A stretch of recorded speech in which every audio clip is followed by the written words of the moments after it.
Start. अध्यक्ष महोदय, हम एक ऐसे दुराहे पर खड़े हैं जहां हमारा भविष्य हमें आगे की तरफ धकेल रहा है और अतीत पीछे की तरफ घसीट रहा है।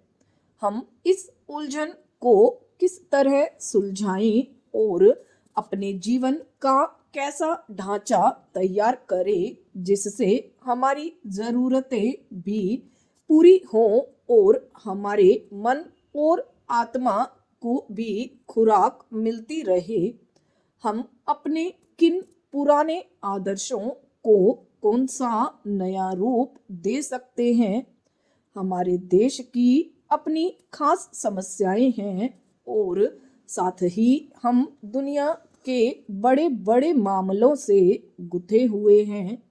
दुनिया आज गजब की तरक्की करने के बावजूद ऐसा जान पड़ता है कि वह अपने आप पर से विश्वास खोती जा रही है। भारत में हम इस वक्त अपनी माली हालत सुधारने में लगे हुए हैं।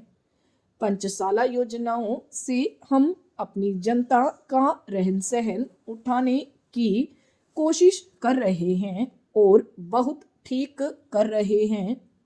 बगैर इसके किसी भी तरह की तरक्की संभव नहीं। कल्याणकारी राज्य का आदर्श तो अच्छा ही है, फिर भी यह एक थोथी और बेजान चीज हो सकती है क्योंकि आज ऐसे देश भी दुनिया में हैं जो इस मकसद को पा चुके हैं, पर उनके सामने भी नए नए सवाल और नई नई गुत्थियां आ गई हैं और इन गुत्थियों को वे मशीनों से या माली हालत को सुधार कर सुलझा नहीं पाए।